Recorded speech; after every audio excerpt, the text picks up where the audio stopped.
Fala galera, e aí, como é que estamos? Todo mundo bem?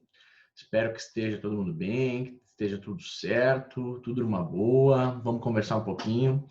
Galera, vamos seguir os nossos estudos aqui, vamos conversar um pouquinho sobre o direito da criança e do adolescente. Vamos continuar, né? Fazer um resgate daquilo que a gente já conversou e aprofundar um pouquinho de que forma que os direitos são efetivamente assegurados.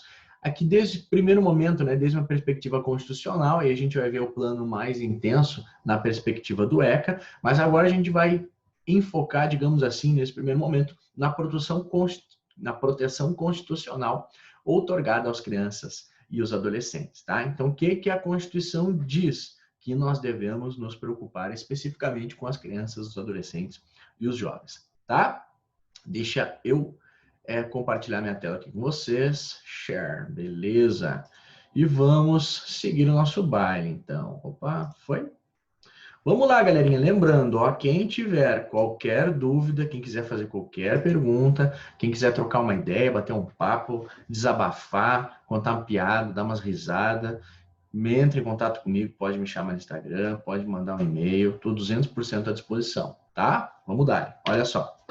Então, aqui, só para a gente ir relembrando, tá? Aquilo que a gente já falou. Primeiro, nós tivemos algumas fases que levaram em consideração, e algumas, né, se deixou de levar em consideração os direitos da criança e do adolescente. Mas o que eu quero dizer para vocês é que no decorrer da nossa história, a legislação foi se modificando no que diz respeito ao ponto específico da tutela jurídica ou da ausência de tutela jurídica no que diz respeito à criança, ao adolescente e os jovens, tá? Então, lá antes nós tínhamos uma primeira fase, que era a fase da absoluta indiferença, cuja ideia central era: e não existe nenhuma norma específica para tutelar, para regulamentar a situação jurídica da criança e do adolescente.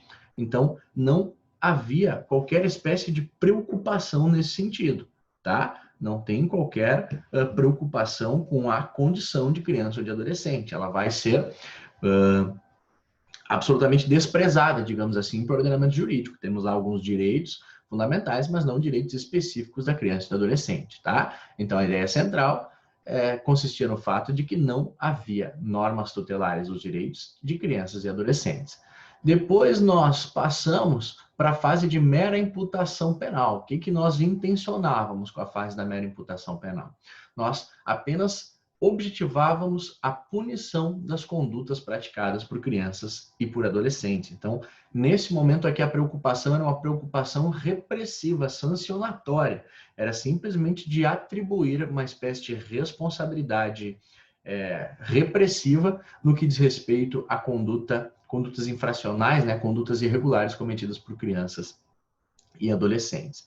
Depois nós chegamos numa fase um pouco mais próxima, que era a fase tutelar, ficou consagrada aqui pela doutrina da situação irregular, contida nos códigos de menores, né? O primeiro código de menores já vinha desenvolvendo essa doutrina, mas depois foi incorporada expressamente pelo segundo código de menores. E nesse momento, a proteção, o objetivo, a ideia central dessa doutrina era de promover, agora sim, a proteção de crianças e adolescentes, mas somente daqueles que se encontravam em situação irregular. Então, o adolescente e a criança não eram sujeitos de direitos intrinsecamente, não nasciam tendo direitos e eram protegidos e tutelados pela Constituição. Mas alguns eram objeto de intervenção por conta de se encontrarem em uma situação irregular, não por conta de serem sujeitos de direito, tá? De que forma que essa intervenção ocorria? Normalmente com assistencialismo. Então, o Estado identificava uma situação, uma criança, uma situação de vulnerabilidade, fornecia a ela um auxílio, digamos assim, desde uma perspectiva assistencial, e também por práticas segregatórias. Então, quando houver uma infração penal, a criança ou adolescente, né, a depender das circunstâncias, era promovida uma intervenção desde uma perspectiva segregatória.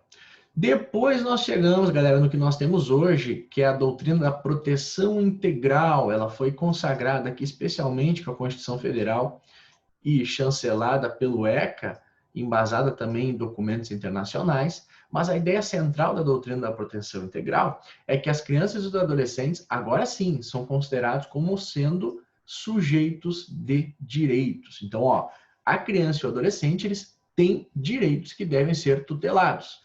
Mas mais do que isso, mais do que afirmar que as crianças e os adolescentes têm direitos que devem ser tutelados, eles dizem, esses direitos, eles devem ser tutelados em conjunto pelo Estado, pela sociedade e pela família.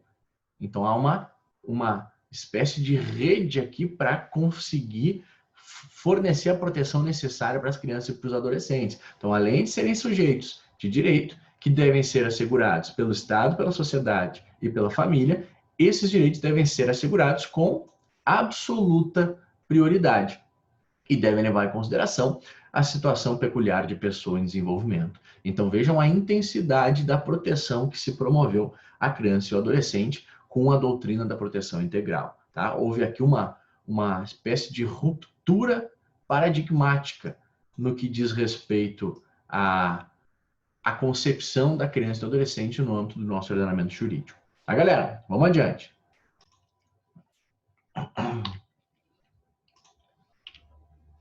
Beleza, então vamos dar uma olhadinha agora com calma. Ó. O que nós temos no nosso ordenamento jurídico que consagra, especificamente aqui na Constituição Federal, que consagra a doutrina da proteção integral? De que forma que as crianças e os adolescentes são efetivamente protegidos pela nossa Constituição? Óbvio, né, que desde uma perspectiva teórica, a Constituição ela enuncia direitos, ela enuncia garantias, mas não é garantia, não é certo que esses direitos serão tutelados, porque desde eu dizer alguma coisa até eu conseguir consagrar ou executar aquela coisa que eu digo, existe um mundo, né? Lembram que o La Salle dizia que a Constituição é só uma folha de papel? E de fato é uma folha de papel que possui extrema relevância, é claro, né? Ela enuncia, ela afirma alguma coisa, mas para eu conseguir de fato executar essa garantia, essa proteção, tem um mundo de distância aí, tá? Mas então aqui, só para a gente retomar alguns panoramas e seguir na nossa concepção aqui do estudo constitucional, da Constituição, especificamente da criança e do adolescente, a gente relembra que a doutrina da situação irregular, ela foi oficializada pelo Código de Menores lá de 79, embora essa concepção, essa ideia de situação irregular, proteção da situação irregular ou atuação no âmbito da situação irregular, já estivesse presente desde o Código de Menores de 1927. Então, essa ideia já existia, já era a forma como nós vínhamos nos relacionando com as crianças e os adolescentes no âmbito jurídico, mas a implementação expressa da doutrina da situação irregular foi feita pelo Código de Menores lá de 79, tá? Por outro lado, a doutrina da proteção integral foi instituída pela Constituição Federal de 1988 e pelo Estatuto da Criança e do Adolescente. Mas onde que a gente encontra precisamente essas acepções na Constituição Federal e no Estatuto da Criança e do Adolescente? Vamos dar uma olhadinha, olha aqui. Artigo 227 da Constituição Federal é um dos artigos mais relevantes para a temática que a gente está estudando, tá? E aqui ela diz, esse artigo ele diz bastante coisa e ele é muito significativo e ele também é muito cobrado em prova de concurso. Né? Quem tiver interesse em fazer concurso, é bom dar uma atenção especial para o artigo 227 e tudo que ele carrega, tá? Vamos dar uma olhadinha. Olha só. É dever da família, da sociedade e do Estado. Então, a gente vê aqui, ó, que há uma ampla responsabilidade de preocupação ou de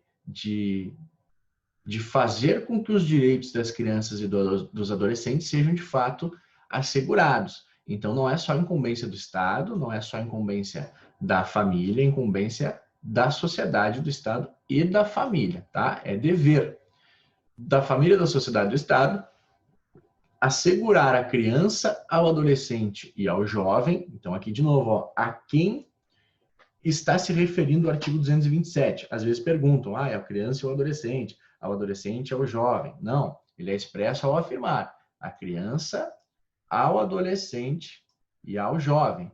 Então, família, sociedade e Estado devem assegurar tanto a criança quanto ao adolescente e ao jovem com absoluta prioridade, ou seja, deve ser priorizada desde se houver um conflito entre um direito de uma criança e de um adulto, digamos assim, a Constituição diz que deve ser feita uma opção prioritária para assegurar à criança,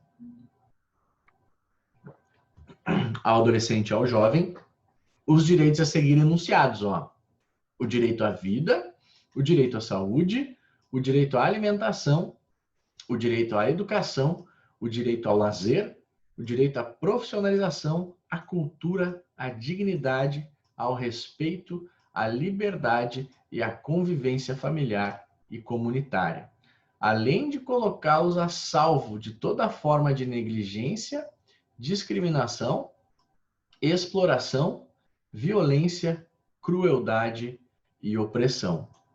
Então, olhem a intensidade. Vamos de novo agora de uma vez só. O que nos diz o artigo 227 da Constituição Federal, que cristaliza ali, né, a doutrina da proteção integral? É dever da família, da sociedade e do Estado assegurar à criança, ao adolescente ou ao jovem, com absoluta prioridade, o direito à vida, o direito à saúde, à alimentação, à educação, ao lazer, à profissionalização, à cultura, à dignidade, ao respeito, à liberdade e à convivência familiar e comunitária, além de colocá-los a salvo de toda forma de negligência, discriminação, exploração, violência, crueldade e opressão. E o que nos diz o ECA, que especialmente no artigo 4º, diz o seguinte: é dever da família, da comunidade e da sociedade em geral e do poder público assegurar, de novo, com absoluta prioridade, a efetivação dos direitos referentes à vida, à saúde, à alimentação, à educação, ao esporte, ao lazer, à profissionalização, à cultura, à dignidade, ao respeito, à liberdade e à convivência familiar e comunitária. Então vejam que o Estatuto da Criança e do Adolescente, ele reprisa a ideia, ele agora em um âmbito infraconstitucional, ele integra a doutrina da proteção integral, classificando ali, estabelecendo uma orientação bem semelhante à orientação constitucional, mas agora desde a perspectiva infraconstitucional. Então vejam que há uma completa aderência, né, no plano infralegal, no plano infraconstitucional, perdão, no plano legal, né, a perspectiva constitucional. É dever da família, da comunidade e da sociedade em geral e do poder público assegurar com absoluta prioridade a efetivação dos direitos referentes à vida, saúde, alimentação, educação, ao esporte, ao lazer, ao profissionalismo, à profissionalização, à cultura, à dignidade, ao respeito, à liberdade e à convivência familiar e comunitária. Nós podemos perceber, né, que o esporte não consta na Constituição, embora conste no ECA, né? Então, nós temos ali uma complementação. E o parágrafo único nos diz o seguinte, a garantia de prioridade compreende primazia de receber proteção e socorro em quaisquer circunstâncias, precedência de atendimento nos serviços públicos ou de relevância pública, preferência na formulação e na execução das políticas sociais públicas, destinação privilegiada de recursos públicos nas áreas relacionadas com a proteção à infância e à juventude. Então aqui, o artigo 4º caput fala, tem absoluta prioridade os direitos das crianças e dos adolescentes. E aí o parágrafo único enuncia qual é a extensão dessa prioridade. Primazia em receber proteção e socorro em quaisquer circunstâncias, precedência de atendimento nos serviços públicos ou de relevância pública, preferência na formulação e na execução das políticas sociais públicas, destinação privilegiada de recursos públicos nas áreas relacionadas com a proteção à infância e à juventude. Vamos adiante, galera. Só para a gente relembrar, então. A doutrina da situação irregular, ela, agora pegamos aqui a normativa específica, se aplicava às pessoas nas seguintes condições. Se a gente examinasse lá o Código de Menores, o Código Menorista, a gente veria a incidência da legislação, da proteção, nessas circunstâncias, nesses aspectos, tá? quando nós estivéssemos diante de um menor privado de condições essenciais à sua subsistência, saúde e instrução obrigatória, em razão de falta, ação ou omissão dos pais ou do responsável, vítimas de maus tratos, sujeitos a perigo moral por se encontrarem em ambientes ou atividade contrários aos bons costumes, autor de infração penal, ou menores que apresentassem desvio de conduta em virtude de grave inadaptação familiar ou comunitária. Então, o Código de Menores se aplicava a essas circunstâncias. Não existindo essas circunstâncias, não havia intervenção. Por isso, eu reitero, né, que somente havia uma incidência quando nós estivéssemos diante de uma situação irregular. O que era uma situação irregular? Qualquer uma dessas descrita aqui abaixo, tá? Vamos adiante. Então, a doutrina da situação irregular, ela enfocava sempre o binômio carência ou delinquência. Tem aqui uma situação de vulnerabilidade, tem aqui uma situação de carência, ou tem aqui uma situação de delinquência, de infração penal, de ato infracional. Ele agia, então, sempre na consequência e não nas causas do problema. Ocorreu um problema, vamos resolver. Mas tem aqui uma situação, ou de que forma a gente pode atuar para evitar que se chegue no problema. Não se pensava nisso. Não chegava o raciocínio e o desenvolvimento normativo a tanto. Era uma intervenção a posteriori, ou seja, lá na consequência e não na causa. Vamos evitar que ocorra essa consequência. Não se pensava assim. Somente quando havia consequência estava autorizada a intervenção jurisdicional, tá? As atividades eram centralizadas na figura do juiz de menores. Então, o juiz de menores era o responsável por adotar as medidas referentes àquelas crianças, àqueles adolescentes, sem que houvesse uma rede de apoio, uma rede de proteção. Não havia rigorosa preocupação com a manutenção dos vínculos familiares. Na verdade, o entendimento era que as crianças que precisavam, os adolescentes que precisavam da proteção do Código de Menores, chegaram nesse ponto porque não houve um trabalho adequado, digamos assim, um cuidado, uma cautela, uma proteção adequada pela família. Então, não se tinha muita preocupação quando se fosse eventualmente colocar a criança numa família substituta, de se perquirir, né, os vínculos consanguíneos. Ó, a família tá ruim por causa da família, então dane-se. Qual é a família? Eu vou botar numa família que dê certo, independentemente se haveria ali ou não uma relação consanguínea. E, consequência, como corolário disso tudo, havia evidentemente, né, uma grande dificuldade no desenvolvimento de políticas públicas, quando da vigência lá, quando da implementação da doutrina da situação irregular. Porque, de novo, o foco era na consequência, não na causa. Então, nós não tínhamos a possibilidade de pensar, de refletir, de como andar daqui para frente, de como fazer para que as coisas não aconteçam, porque a gente atuava quando elas já tinham acontecido, não tinha uma autorização para pensar planos preventivos, digamos assim, de intervenção preventiva.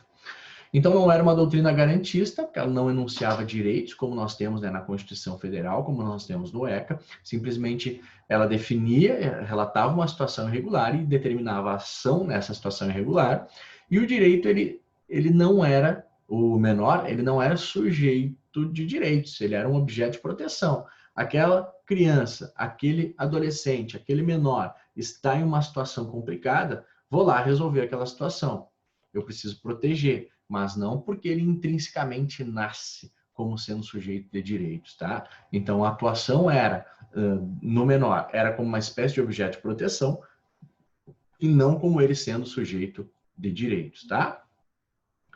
E isso, de novo, eu reitero, empregava uma dificuldade no desenvolvimento de políticas públicas, e aqui alguns exemplos de políticas públicas que não eram passíveis de ser alcançadas pela ideologia que norteava essa doutrina.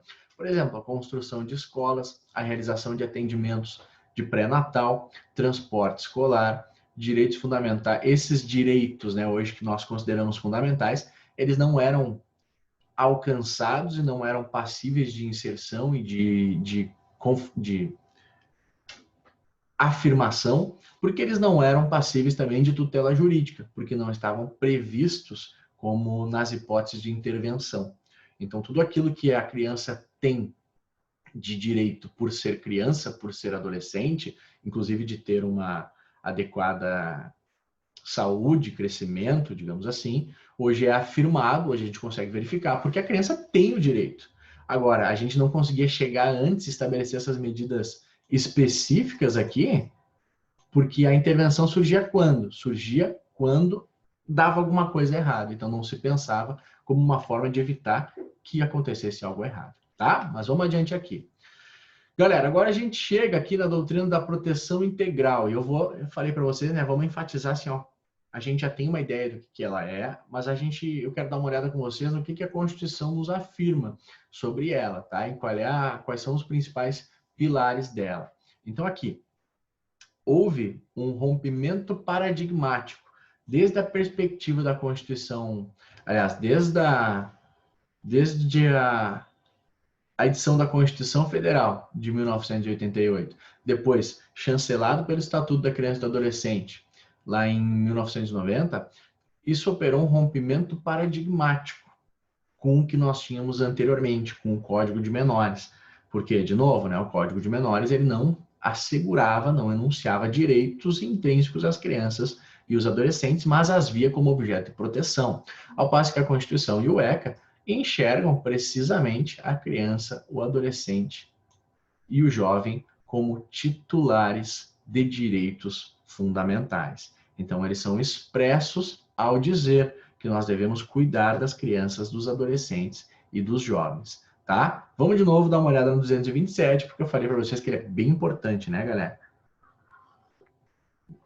Quanto mais a gente vai tendo contato com ele, mais familiarizado a gente fica, e aí daqui a pouco isso aqui já está bem sedimentado na nossa mente. Então, vamos de novo.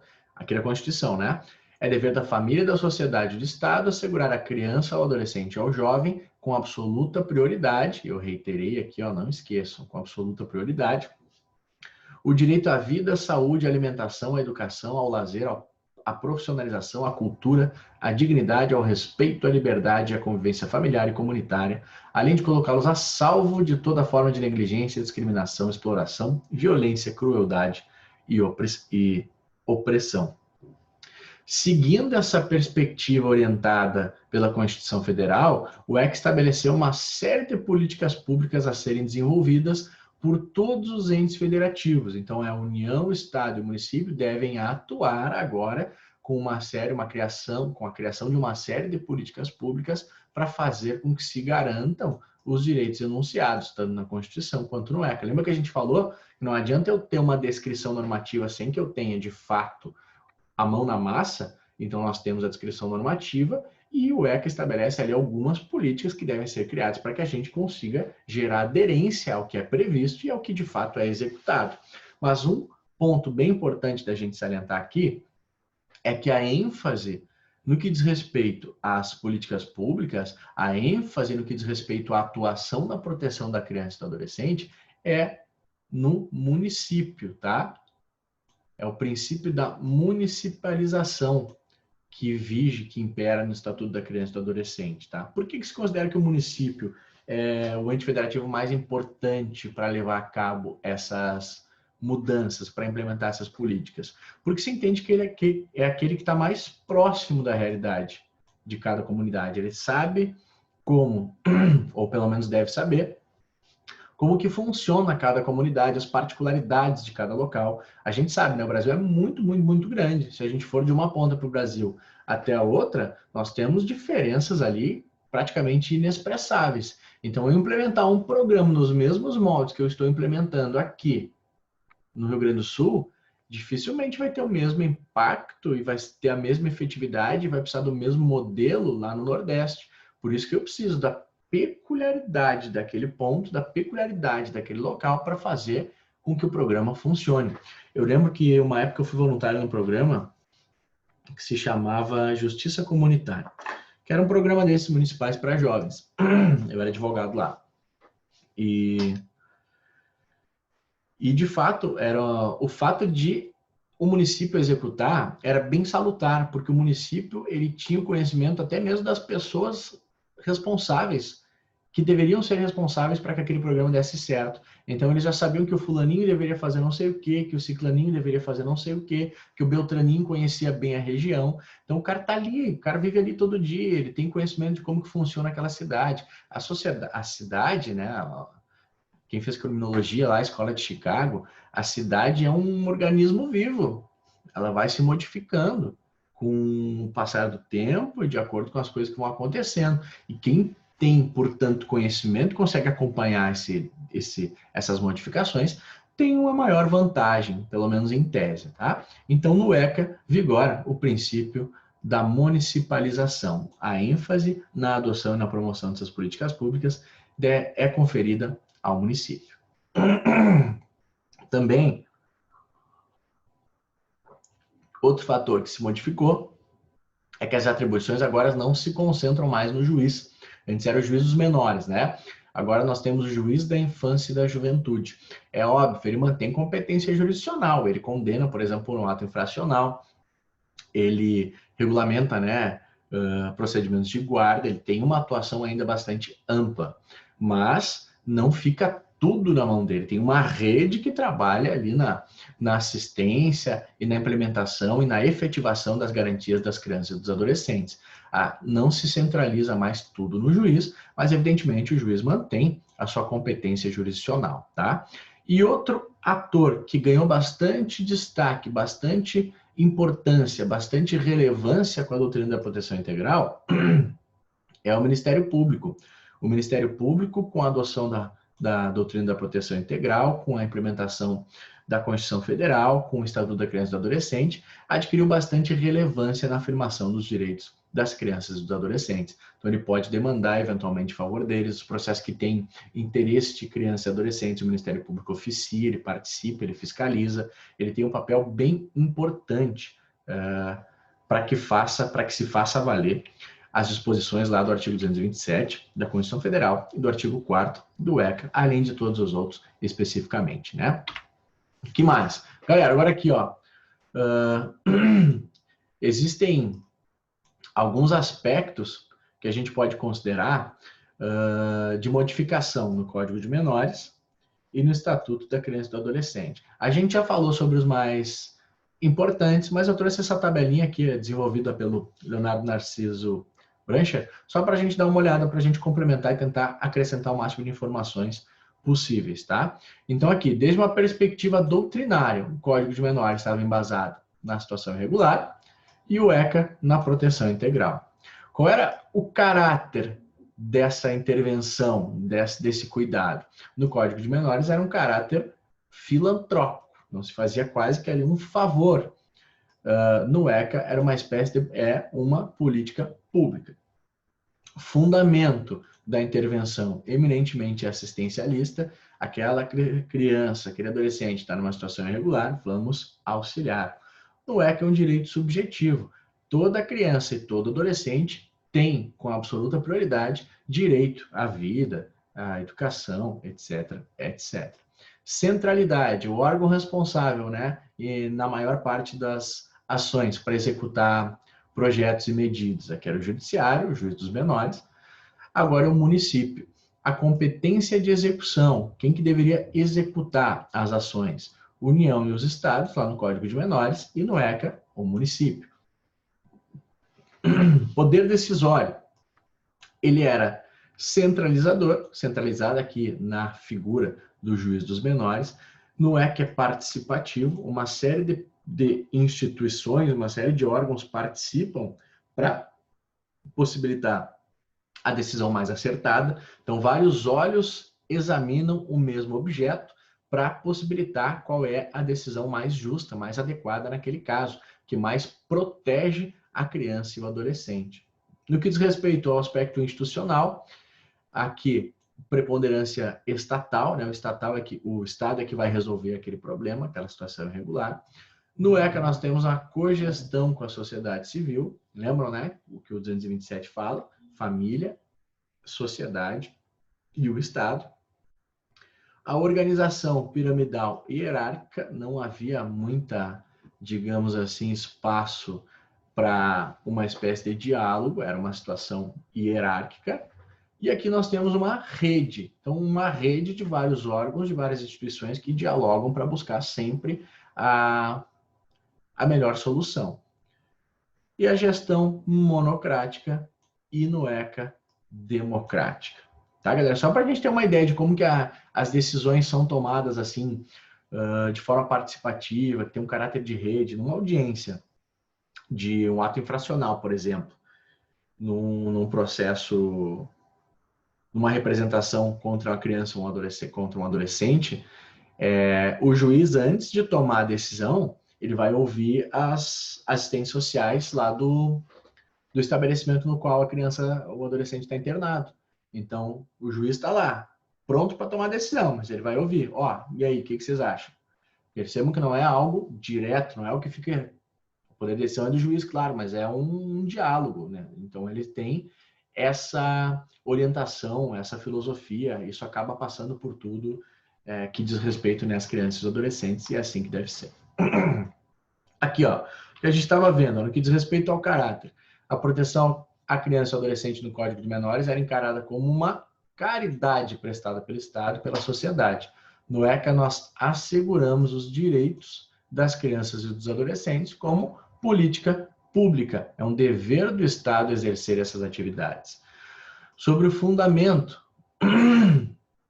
houve um incremento em relação ao tratamento conferido às crianças e os adolescentes, de um caráter somente assistencial, no qual os menores se apresentavam como objeto de tutela. Temos no ECA a consideração de que eles são sujeitos de direitos. Evidentemente, né, que isso não impede o tratamento assistencial conferido às crianças e adolescentes, que a própria Constituição assegura, mas a proteção fornecida a essas pessoas ela é mais ampla, ela é agora integral. Além de precisarem ser protegidos, eles são sujeitos de direitos, os quais devem ser assegurados. Referente à centralidade e à competência, há uma mudança importante aqui, né, pautada pelo princípio da municipalização. A gente tira do Judiciário da União dos Estados um papel de destaque e transfere aos municípios. Por quê? Porque os municípios estão, em tese, mais próximos da realidade na qual se quer intervir, né? E, por isso, teriam melhores condições para assumir de forma efetiva a implementação, a asseguração, a execução e a garantia dos direitos fundamentais das crianças e dos adolescentes. Quanto ao poder decisório, em que diz respeito à matéria da infância e da juventude, né, o ECA substitui aquela política centralizadora por um sistema democrático e participativo, que traz toda a comunidade e várias organizações para a discussão e para o estabelecimento das melhores políticas públicas e das melhores ações para as crianças e para os adolescentes. Por isso que nós temos, então, um modelo de cogestão pela sociedade civil. Também, na mesma linha de pensamento, o ECA se caracteriza por estar organizado em forma de rede, ao contrário da organização piramidal e hierárquica do modelo anterior. Olha só para a gente lembrar aqui, o espectro de proteção constitucional da criança e do adolescente. O Estado, a família e a sociedade devem propiciar direito à vida, saúde, alimentação, educação, lazer, profissionalização, cultura, dignidade, respeito, liberdade, convivência familiar e comunitário, e devem resguardar a criança e o adolescente de toda forma de negligência, discriminação, exploração, violência, crueldade e opressão. O espectro de proteção direto do 227 da Constituição Federal e a sua intensidade, tá? Depois nós temos ainda aqui outros pontos importantes, tá? Que merecem ser vistos. O Estado deve promover programas de assistência integral à saúde da criança, do adolescente, do jovem, e é admitida a participação de entidades não governamentais, tá? Então, o Estado deve promover programas de assistência integral que podem englobar ou não entidades não governamentais. Esses programas devem observar alguns preceitos, alguns requisitos, tá? Algumas orientações. Quais são elas? Aqui, ó. Primeiro, aplicação de percentual dos recursos públicos destinados à saúde e na assistência materno-infantil E a criação de programas de prevenção e atendimento especializado para as pessoas portadoras de deficiência física, sensorial ou mental, bem como de integração social do adolescente e do jovem portador de deficiência, mediante o treinamento para o trabalho e a convivência e a facilitação do acesso aos bens e serviços coletivos, com a eliminação de obstáculos arquitetônicos e de todas as formas de discriminação. Então, esses programas devem obedecer essas orientações aqui, tá? Vamos adiante. Ainda, a Constituição determina que algumas regras específicas de proteção à criança e ao adolescente, tá? Então, a Constituição estabelece e, via de consequência, tudo aquilo que as leis infraconstitucionais forem tutelar devem também observar. Então, não é possível que haja uma normativa infraconstitucional que estabelece algum regramento, alguma política pública ou qualquer outra espécie de medida, sem que se observem essas orientações que estão expressamente contidas na Constituição Federal. Quais são elas? Olha só. Idade mínima de 14 anos para admissão ao trabalho, na condição de aprendiz, e do trabalho regular somente após completar 16 anos. Então, com 14 anos pode ser menor aprendiz, com 16 anos pode começar a trabalhar. Garantias de direitos previdenciários, trabalhistas e acesso à escola ao adolescente que trabalhar. Pode trabalhar, mas vai ter garantidos os seus direitos previdenciários, trabalhistas, bem como acesso à escola. Garantia de ampla defesa, inclusive técnica, quando praticar atos infracionais. Então, o adolescente que comete um ato infracional somente pode ser considerado culpado desse ato infracional e, consequentemente, ter contra ele a imposição de uma medida socioeducativa se ele tiver garantido o seu direito à ampla defesa, inclusive com a defesa técnica. O que é defesa técnica, galera? A ampla defesa se divide em defesa pessoal. Tentei com a mão ruim aqui, não foi. Opa. Defesa pessoal e defesa técnica. A defesa pessoal é aquela que o próprio representado ou o próprio réu exerce. Então, o réu se defende, o réu fala, o réu constitui advogado. A defesa técnica é o advogado, precisamente, ou o defensor público, ou defensor dativo. Mas ninguém, nem mesmo um adolescente, pode ser processado sem que ele tenha em seu favor um advogado. Próximo. Execução da medida socioeducativa com observância dos princípios da brevidade, excepcionalidade e respeito à condição peculiar de pessoa em desenvolvimento. Então, a medida socioeducativa é a resposta estatal para a prática de um ato infracional. Então, o adolescente comete um ato infracional, ele é processado, tendo observância da ampla defesa. Caso se considere que há responsabilidade, o juiz impõe uma medida socioeducativa. Essa medida socioeducativa deve observar o princípio da brevidade, o princípio da excepcionalidade e o princípio do respeito à condição peculiar de pessoa em desenvolvimento, tá? Ainda, é necessário que haja estímulo do poder público por intermédio de assistência jurídica, incentivos fiscais e subsídios ao acolhimento sob a forma de guarda de crianças ou adolescentes órfãos ou abandonados, e a criação de programas de prevenção e atendimento especializado à criança e ao adolescente dependente de entorpecentes. Tá, galera? Então, essas são orientações importantes que constam também na Constituição Federal, especificamente quanto à proteção das crianças e dos adolescentes. Então, vamos adiante. O que mais que a Constituição nos diz? A lei punirá severamente o abuso, a violência e a exploração sexual da criança e do adolescente por orientação constitucional. Então, a lei tem que punir severamente qualquer espécie de abuso, violência e exploração sexual da criança e do adolescente. Ainda, a adoção será assistida pelo poder público na forma da lei, que estabelecerá casos e condições de sua efetivação por parte de estrangeiros. Então, estrangeiros podem adotar? Podem, não há vedação constitucional. Os filhos, havidos ou não da relação do casamento ou por adoção, terão os mesmos direitos e qualificações, proibidas quaisquer designações discriminatórias relativas à filiação.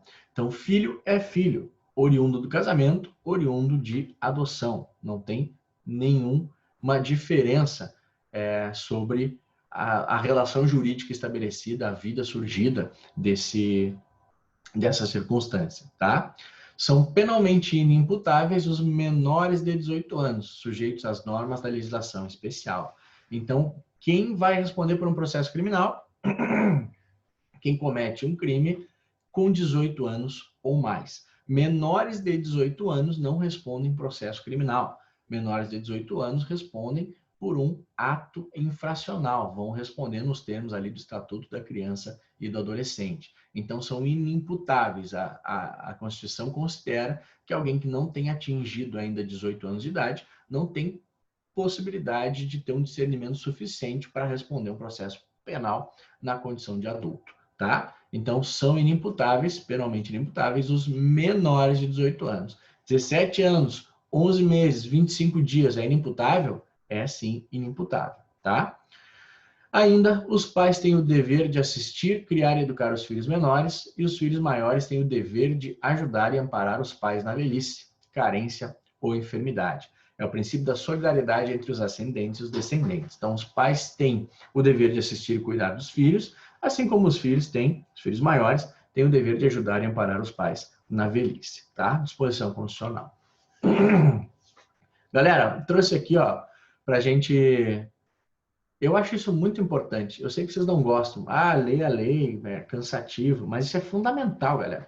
A gente estabelece, tensiona onde tem que tensionar, dá uma mastigada onde tem que mastigar, mas a gente passar, se formar sem ter o conhecimento da legislação, do que de fato diz a lei, não dá. É muito, muito, muito importante a gente ver onde é que tá as coisas que a gente estuda, tá? Então vamos dar uma olhadinha rapidinho aqui, ó, nas disposições referentes à família, criança, adolescente, o jovem e o idoso da Constituição Federal. A gente está na Constituição, tá? Rapidinho, artigo 226. A família, base da sociedade, tem especial proteção do Estado. O casamento é civil e gratuita a celebração, e aí a gente vai enfatizar o que diz respeito à nossa disciplina, tá? Que a gente já viu. O casamento religioso tem efeito civil, nos termos da lei. Para efeito da proteção do Estado, é reconhecida a união estável entre o homem e a mulher como entidade familiar, devendo a lei facilitar a sua conversão em casamento. Parágrafo 4º. Entende-se também como entidade familiar a comunidade formada por qualquer dos pais e seus descendentes. Parágrafo 5º. Os direitos e deveres referentes à sociedade conjugal são exercidos igualmente pelo homem e pela mulher. O casamento civil pode ser dissolvido pelo divórcio. Parágrafo 7º. Fundado nos princípios da dignidade da pessoa humana e da paternidade responsável, o planejamento familiar é livre decisão do casal, competindo ao Estado propiciar recursos educacionais e científicos para o exercício desse direito, vedada qualquer forma coercitiva por parte de instituições oficiais ou privadas. Parágrafo 8º. O Estado assegurará assistência à família na pessoa de cada um dos que a integram, criando mecanismos para coibir a violência no âmbito de suas relações. Agora começa o artigo que nos importa mais, tá? É dever da família, da sociedade, do Estado assegurar à criança, ao adolescente, ao jovem, isso tudo a gente já viu, né? Com absoluta prioridade, o direito à vida, à saúde, à alimentação, à educação, ao lazer, à profissionalização, à cultura, à dignidade, ao respeito, à liberdade e à convivência familiar e comunitária, além de colocá-los a salvo de toda forma de negligência, discriminação, exploração, violência, crueldade e opressão. Parágrafo 1º. O Estado promoverá programas de assistência integral à saúde da criança, do adolescente e do jovem, admitida a participação de entidades não governamentais, mediante políticas específicas e obedecendo aos seguintes preceitos, aqueles que a gente viu, lembra? Aplicação de percentual dos recursos públicos destinados à saúde na assistência materna infantil, criação de programas de prevenção e atendimento especializado para as pessoas portadoras de deficiência física, sensorial ou mental, bem como de integração social do adolescente e do jovem portador de deficiência, mediante o treinamento para o trabalho e a convivência, e a facilitação do acesso aos bens e serviços coletivos, com a eliminação de obstáculos arquitetônicos e de todas as formas de discriminação. Então, aqui há um direcionamento a uma proteção lá, assistência materna infantil e as pessoas com deficiência. Parágrafo 2º. A lei disporá sobre normas de construção dos logradouros e dos edifícios de uso público e de fabricação de veículos de transporte coletivo, a fim de garantir acesso adequado às pessoas portadoras de deficiência. Parágrafo 3º também é importante, tá? Também a gente viu, mas vamos olhar. O direito à proteção especial abrangerá os seguintes aspectos: idade mínima de 14 anos para admissão ao trabalho, e aí tem as regulamentações, né? Garantia de direitos previdenciários e trabalhistas, garantia de acesso do trabalhador adolescente e jovem à escola, garantia de pleno e formal conhecimento da atribuição de ato infracional, igualdade na relação processual e defesa técnica por profissional habilitado, segundo dispuser a legislação tutelar específica, obediência aos princípios da brevidade, excepcionalidade e respeito à condição peculiar de pessoa em desenvolvimento, quando da aplicação de qualquer medida privativa da liberdade, estímulo do poder público através de assistência jurídica, incentivos fiscais e subsídios, nos termos da lei, ao acolhimento sob a forma de guarda de criança ou adolescente órfão ou abandonado, programas de prevenção e atendimento especializado à criança, ao adolescente e ao jovem dependente de entorpecente e drogas afins. Adiante, galera. Aqui, ó. Parágrafo 4º. A lei punirá severamente o abuso, a violência e a exploração sexual da criança e do adolescente. Parágrafo 5º. A adoção será assistida pelo poder público na forma da lei, que estabelecerá casos e condições de sua efetivação por parte de estrangeiros. Parágrafo 6º. Os filhos, havidos ou não da relação do casamento, ou por adoção, terão os mesmos direitos e qualificações, proibidas quaisquer designações discriminatórias relativas à filiação. Então, não há possibilidade de se diferenciar, de se distinguir direitos, né, dos filhos, sejam eles adotivos, sejam eles biológicos. Parágrafo 7º. No atendimento dos direitos da criança e do adolescente, levar-se-á em consideração o disposto no artigo 204. Parágrafo 8º. A lei estabelecerá o Estatuto da Juventude, destinado a regular os direitos dos jovens, o Plano Nacional de Juventude, de duração decenal, visando a articulação das várias esferas do poder público para a execução de políticas públicas. Artigo 228, sobre a imputabilidade. São penalmente inimputáveis os menores de 18 anos, sujeitos às normas da legislação penal. Portanto, menor de 18 anos não responde por processo criminal. 17 anos, 11 meses, 29 dias, não responde por processo criminal. Vai responder por um ato infracional, cujo procedimento é regulado pelo ECA, tá? Artigo 229. Os pais têm o dever de assistir, criar e educar os filhos menores, e os filhos maiores têm o dever de ajudar e amparar os pais na velhice, carência ou enfermidade. Artigo 230. A família, a sociedade e o Estado têm o dever de amparar as pessoas idosas, assegurando sua participação na comunidade, defendendo sua dignidade e bem-estar e garantindo-lhes o direito à vida. Parágrafo 1º. Os programas de amparo aos idosos serão executados, preferencialmente em seus lares. E parágrafo 2º. Aos maiores de 65 anos é garantida a gratuidade dos transportes coletivos urbanos. No que diz respeito à legislação constitucional aqui da família, da criança, do adolescente, do jovem e do idoso, era isso que eu queria trazer para vocês, galera, para a gente ver, identificar onde que está o que a gente está conversando, qual é a extensão, onde é que eu encontro, como é que eu afirmo que isso existe, está aqui na Constituição, nesses artigos. Para a gente encerrar esse primeiro momento aqui, queria mencionar para vocês uma decisão do STF sobre a pluriparentalidade, segundo a qual a paternidade socioafetiva, declarada ou não em registro público, não impede o reconhecimento do vínculo de filiação concomitante baseado na origem biológica, com os efeitos jurídicos próprios. Ou seja, se o sujeito tem a paternidade socioafetiva, de acordo com essa decisão, né, galera? Com essa orientação jurisprudencial. Se o sujeito tem uma paternidade socioafetiva, então o sujeito tem um pai, foi reconhecida a parentalidade pela socioafetividade.